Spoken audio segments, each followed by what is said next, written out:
Et si le premier moment de la journée était aussi le plus décisif? Et si au lieu de subir ces matinées, on pouvait les sculpter à notre image? Et si votre matin déterminait non seulement votre journée, mais aussi votre vie? Pendant longtemps, mes matins ressemblaient à une course contre la montre. Café, email, urgence, transport, bref, la totale. Mais il a suffi de quelques ajustements pour qu'il devienne un moment de puissance, de clarté et même de joie. Ma routine matinale n'a jamais été figée. Elle a évolué avec moi, mes besoins, mes blessures, mes aspirations. Et c'est justement cette évolution qui l'a rendue vivante. Et dans cet épisode, je vais partager avec vous cette transformation, non pour que vous copiez une méthode, mais pour que vous osiez écouter la vôtre. Bonjour, je suis Christophe Rousseau, ingénieur physicien, créateur du leadership holistique, coach, écrivain et apprenti druide. Et dans cet épisode, on va parler de routine matinale, j'en ai déjà parlé souvent, mais on va essayer de regarder ça sous un angle un peu différent aujourd'hui. La routine matinale, elle est souvent présentée comme une recette toute faite. Pourtant, elle est profondément personnelle. C'est pas une to-do list spirituelle, mais un miroir de nos priorités. Et ce que je voudrais aujourd'hui, c'est démontrer que une routine évolue avec notre cheminement, qu'elle n'est pas figée dans le temps, de partager ce que chaque phase m'a appris et de vous inspirer à créer votre propre routine sur mesure, vivante et alignée. Alors on y va, c'est parti. Pourquoi une routine matinale est-elle importante? Alors premièrement parce qu'elle structure. Elle offre un cadre, un socle, un ancrage. Elle met fin au chaos du réveil subi à ces matins. Commencer la tête pleine et le cœur absent. Comme un rituel sacré, elle installe un rythme qui rassure et qui guide, un repère stable dans le tumulte quotidien.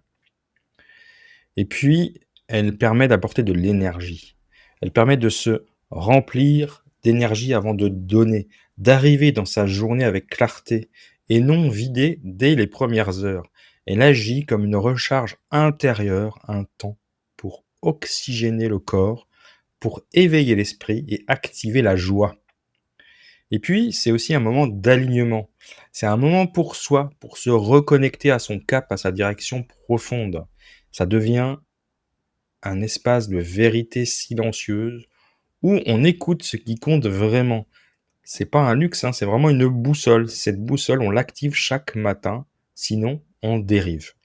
Et puis, il y a des éléments clés dans cette routine. Il y a le corps, le mental et l'intention. Le corps, c'est le mouvement qui va réveiller la vitalité.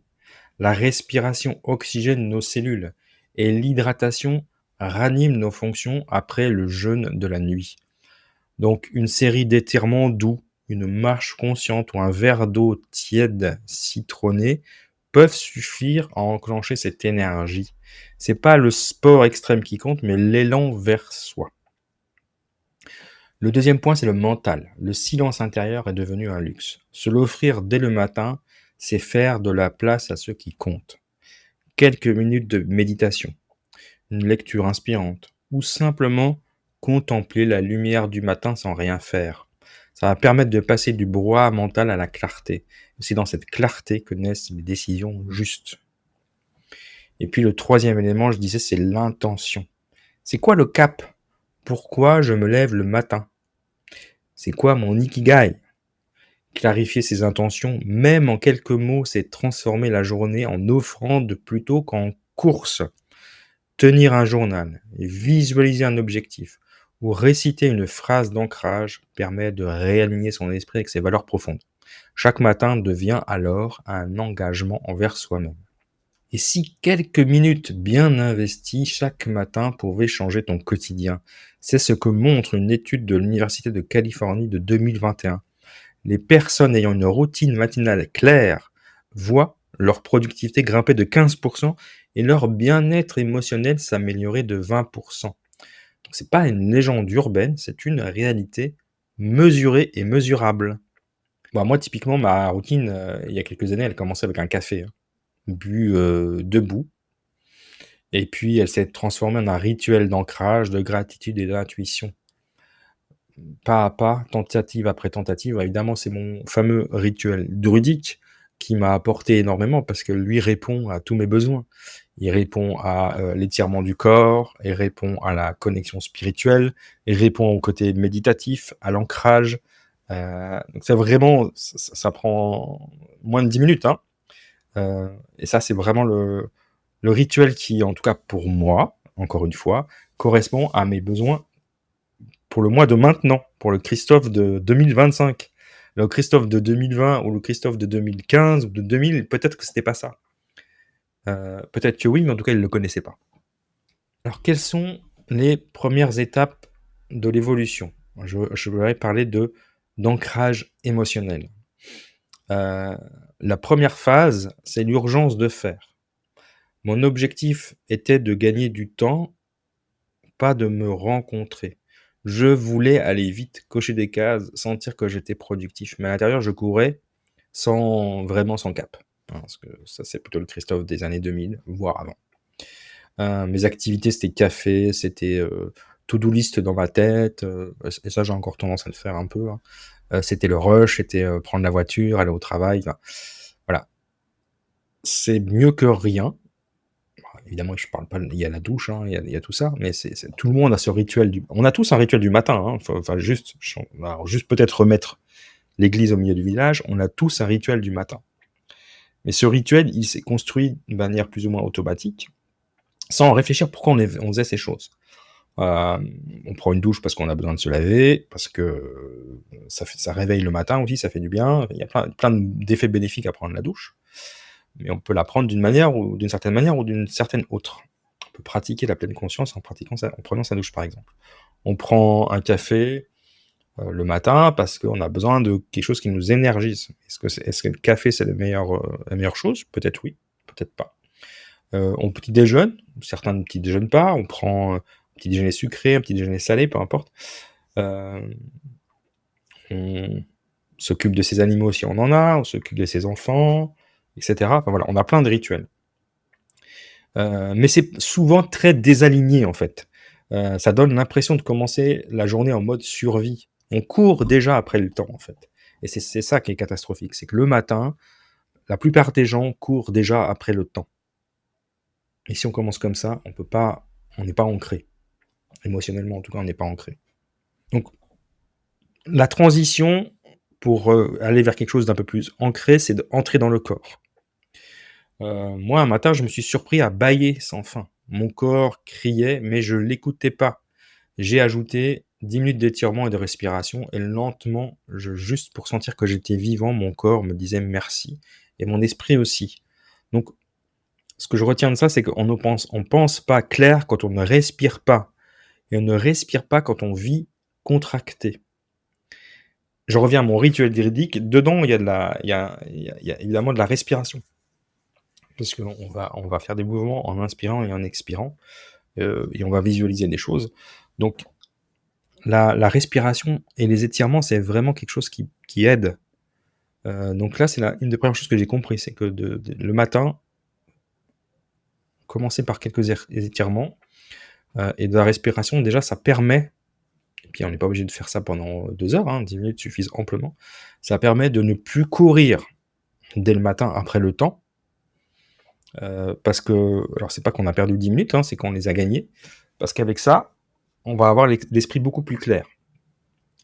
La troisième étape, c'est la transformation, c'est de retourner à l'essentiel. Moi, j'ai commencé à écrire juste quelques lignes, à peine une pensée, puis à visualiser mes intentions, puis à lire une phrase qui me reconnectait à l'essentiel, petit à petit.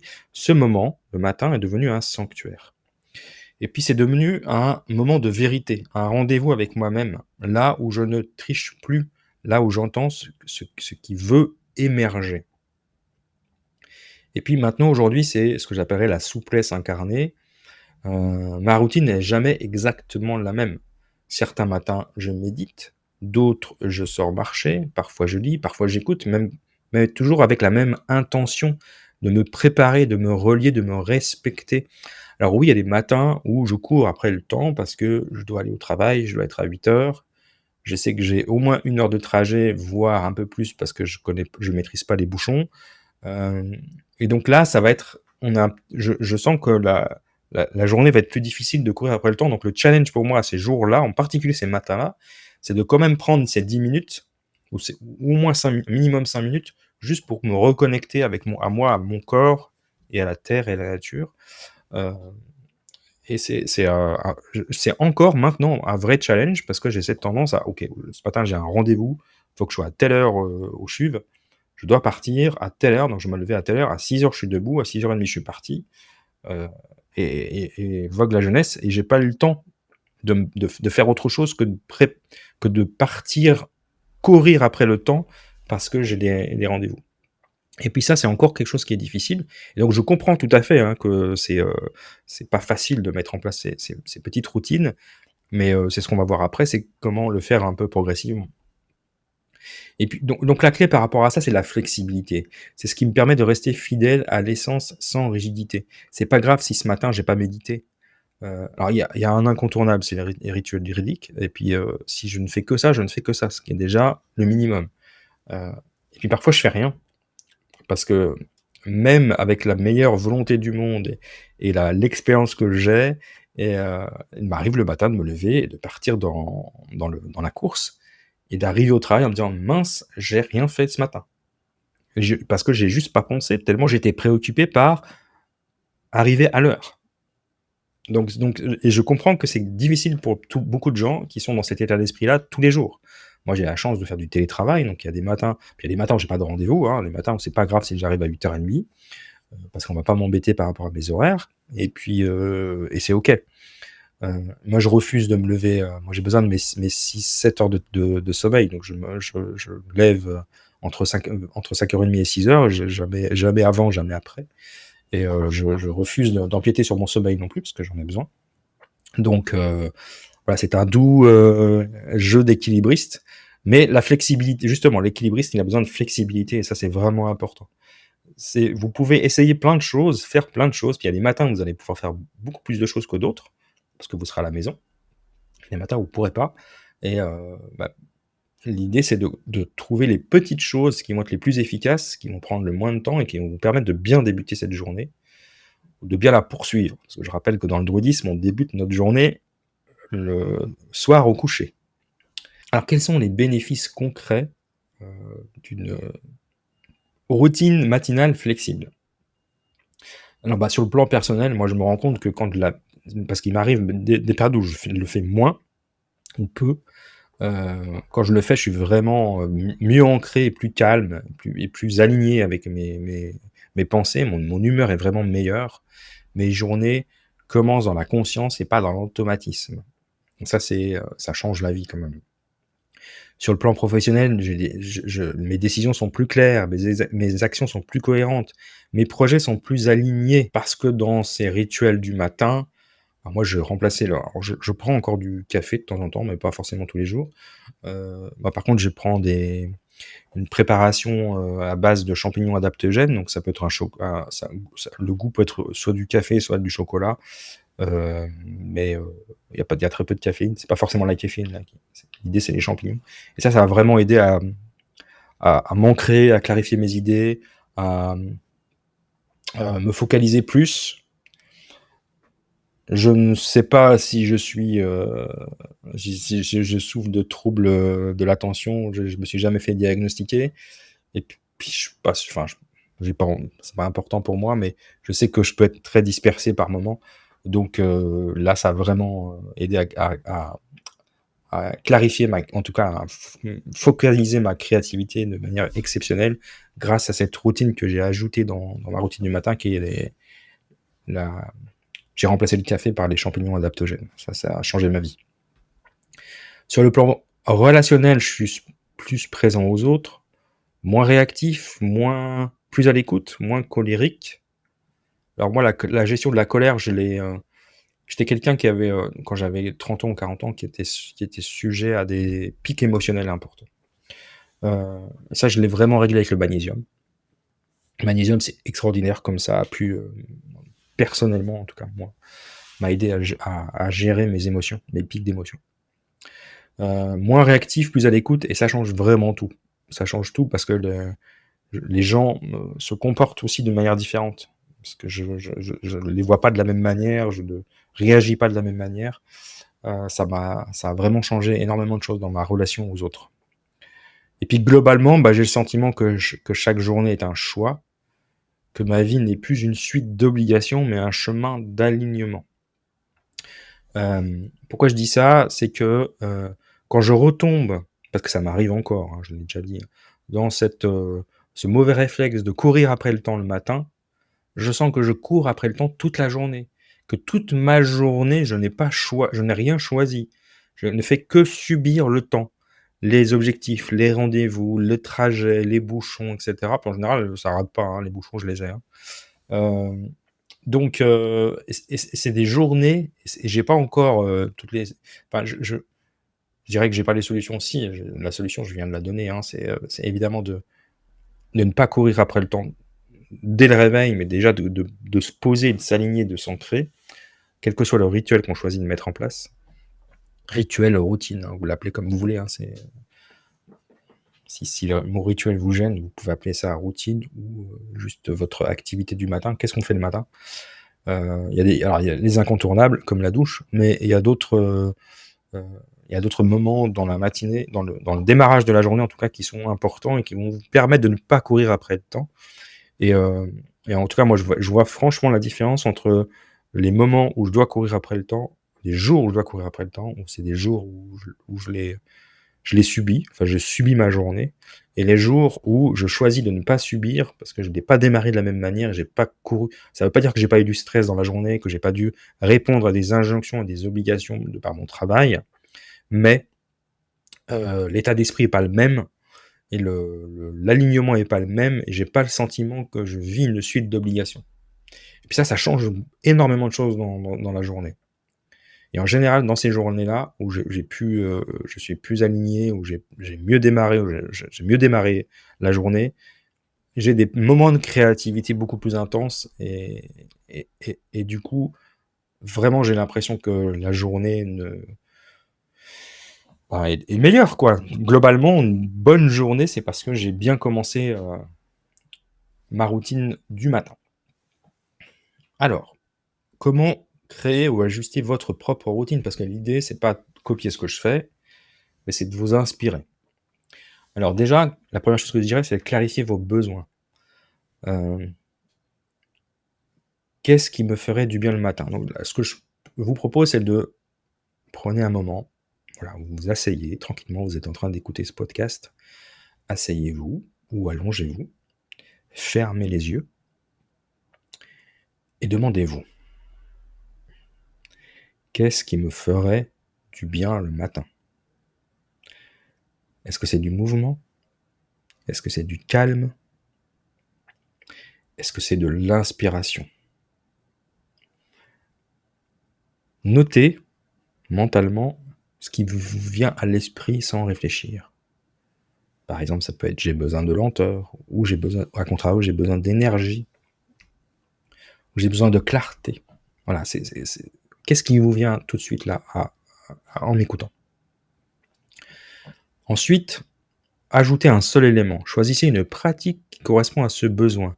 L'idée, c'est pas d'ajouter un rituel parfait, mais plutôt un geste sincère. C'est de commencer par quelque chose. On est toujours en mode kaizen. Si vous avez besoin de lenteur, ça peut être de la respiration profonde. Ça peut être une tasse de thé, savoureux les yeux fermés, ou comme moi, ma tasse de, de champignons adaptogènes, euh, qui va me faire du bien, qui va me nourrir dans tous les sens du terme. Euh, et tout ça en pleine conscience. Si vous avez besoin d'énergie, ça peut être des mouvements dynamiques, ça peut être de la musique, qui va vous permettre d'aller danser un peu dans votre salle de bain, par exemple, pourquoi pas.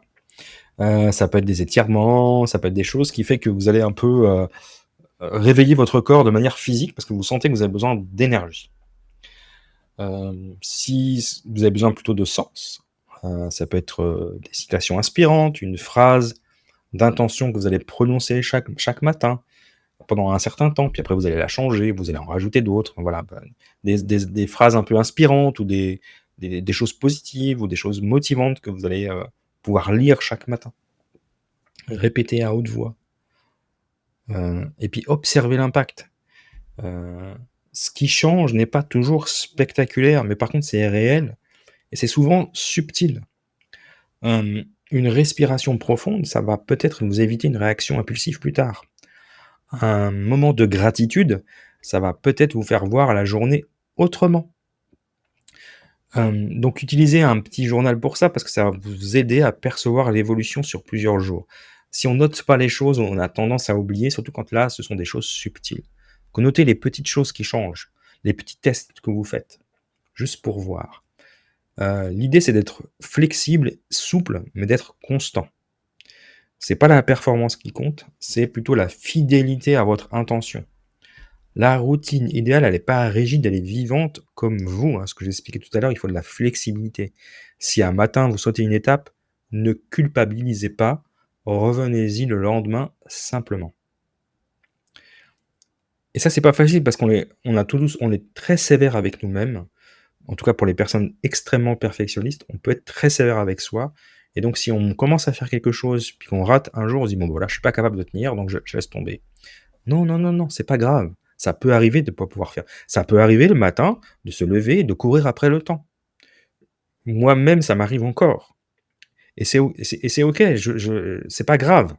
C'est juste que ça va être une journée un peu moins bien que celle d'avant ou celle du lendemain, mais l'idée, c'est de s'en rendre compte à un moment dans la journée. S'arrêter, ça peut être en fin de journée, mais ça peut être au milieu de la journée, hein. Moi, souvent, je m'en rends compte, hein, je suis en milieu de journée, je dis: «Waouh, j'ai pas soufflé depuis ce matin, c'est pas bien». Puis on peut faire un petit truc le midi. Petite séance de relaxation, une petite méditation, un truc en pleine un repas en pleine conscience. Voilà, ça va pas compenser le mauvais départ, on va dire ça comme ça, mais on porte pas de jugement par rapport à ça. C'est OK, on accueille et on réagit en conséquence. Une micro-pratique bien vécue vaut mieux qu'un protocole parfait oublié. Donc ne vous mettez pas dans la tête de faire un truc super compliqué dès maintenant, voilà, j'en ai déjà parlé dans d'autres épisodes. La morning routine parfaite telle que Hal Elrod l'a conçue, c'est un mythe. Il y a très peu de personnes qui arrivent à faire ça pendant des années durant. Heu, Par contre, ça n'empêche pas de piocher des idées dans ce qu'il la propose parce qu'elles sont intéressantes. Pour conclure cet épisode, et si chaque matin devenait une micro-révolution? Votre routine matinale est un miroir. Elle reflète votre énergie, vos choix, vos aspirations. Elle n'a pas besoin d'être parfaite, elle doit juste être vivante. Qu'elle vous ancre, qu'elle vous élève, qu'elle vous reconnecte. Chaque matin est une chance de vous rappeler qui vous êtes et qui vous devenez. Réfléchissez à comment vous étiez il y a 5 ans, il y a 10 ans, il y a 20 ans. Et ce que vous faisiez le matin. Peut-être pendant 20 ans ou 30 ans, vous avez été en mode zombie tous les matins, hein. C'est pas parce que vous l'avez été pendant si longtemps que vous devez continuer de l'être, déjà. Et puis, soyez doux avec vous-même aussi. Essayez voilà, d'avancer avec douceur et bienveillance.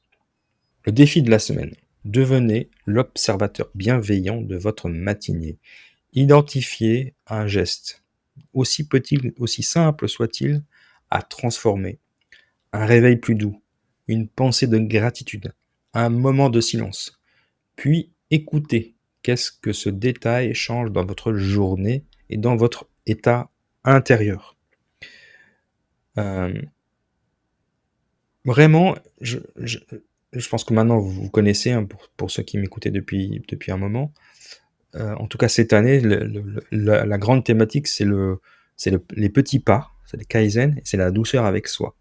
C'est vraiment important, je trouve, d'être dans, l'amélioration continue mais douce et de pas se mettre la pression par rapport à ça. Et puis que ça change tout au long de l'année. Je veux dire, il y a des saisons, hein, le druide en moi, vous rappelle qu'il y a des saisons et en fonction des saisons, on n'a pas forcément la même, capacité ou les mêmes envies. Moi, j'ai envie d'aller dehors en ce moment parce qu'il fait beau. L'hiver, un peu moins au réveil. Je vais pas aller faire mon rituel druidique sous la pluie ou, en il y a peu de chances. Je vais le faire plutôt, à l'intérieur.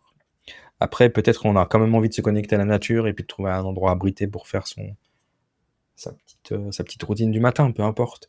Mais on a le droit aussi de la faire évoluer en fonction de la saison, en fonction de ses envies, de ses besoins. Ce qui compte, c'est de s'écouter, d'être complètement conscient par rapport à ça et puis comme je l'ai dit, hein, d'être très doux avec soi, d'accepter qu'on «rate» entre guillemets, en tout cas qu'on ne fasse pas tout parfait tous les jours. Donc je vous invite à partager votre routine actuelle et puis l'évolution, les choses que vous testez sur les réseaux sociaux du leadership holistique. Ça me ferait très plaisir de lire quels tests vous mettez en place. Je vous remercie de m'avoir écouté ce matin et je vous souhaite une belle journée, une belle semaine. À très bientôt.